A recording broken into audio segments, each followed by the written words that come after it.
안녕하세요. 수원에 사는 평범한 주부입니다.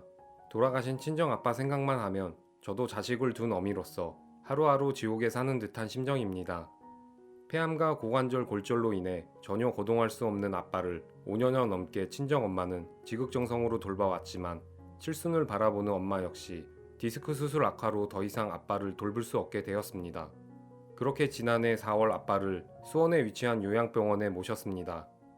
워낙 요양병원 관련 좋지 않은 뉴스들이 많아 신중하게 고르던 중 보건복지부가 인증한 병원이라고 하기에 비교적 안심하고 모셨습니다. 코로나로 인해 가족들 면회가 전면 차단된 요양병원, 이제나 저제나 면회가 가능하기만을 바랬건만 병원에서 걸려오는 전화로만 아빠의 상태를 미루어 짐작할 뿐 지금 생각하면 모든 것이 원망스럽습니다. 그렇게 6개월이 흘렀고 어느 날 병원 측에서 걸려온 한 통의 전화, 내용인즉 가슴 쪽에 심어놓은 케모포트 주변 피부에 문제가 생겼으니 큰 병원으로 옮겨야 될 것 같다였고 그 길로 찾아뵌 아빠의 모습은 그야말로 경악과 충격 자체였습니다. 눈처럼 쏟아지는 각질과 고목나무처럼 뜯겨지는 두꺼운 살점들은 거칠고 딱딱하게 변해 있었고 괴사가 의심될 정도로 까맣게 변질된 피부 조직은 악취가 진동했습니다. 또한 손인데도 불구하고 발 뒤꿈치처럼 꾸덕하게 굳은 살들이 손바닥에 켜켜이 쌓여 있었고 귀 구멍 전체가 각질로 인해 막혀 있는 등 영화에서나 볼 수 있는 장면들이 눈앞에 현실이 되는 순간이었습니다. 눈으로 보면서도 믿기지 않는 아빠 피부 상태. 도대체 이렇게 될 때까지 병원에서는 가족들에게 상황을 알리지도 않고 아빠에게 무슨 짓을 한 건지 심한 충격을 받은 엄마와 저는 요양병원 쪽 진료 기록을 요구했고 마치 복사 붙여넣기를 한 것처럼 형식적이고 허접했습니다.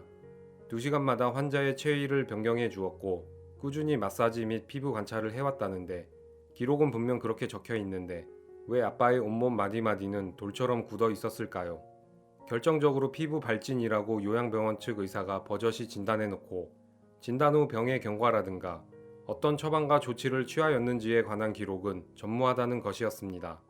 기막힌 상황의 병원을 상대로 항의해봤지만 병원 측은 너무나 태연하고 뻔뻔하게도 의료 과실이 아니니 간병비 정도는 환불해 줄 수 있다는 형식적인 대답뿐이었고 병원과 협약을 맺어 파견된 간병인 역시 할 만큼 했다며 어느 누구 하나 아빠의 상태에 책임지지 않고 있습니다.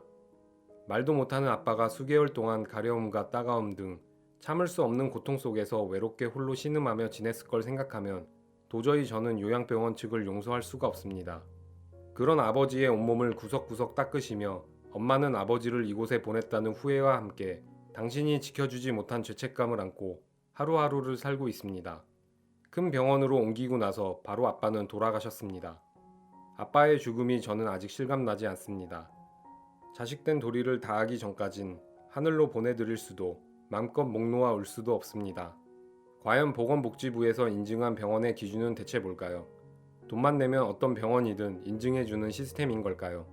상황이 이런데도 여전히 이곳은 보건복지부 인증 플랜카드를 병원 벽 전체에 걸고 환자를 그저 누워있는 현금다발로 취급하며 영업을 이어가고 있습니다. 저는 이곳을 지은재가 합당한 벌과 조치를 받게 한 후 아빠를 편한 곳에 보내드리려고 합니다. 그 후에 마음껏 아빠를 생각하며 울어보렵니다.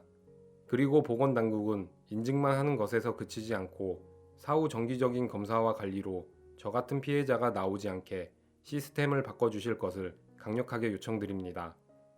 아빠를 아직 놓지 못하는 불효자는 오늘도 웁니다.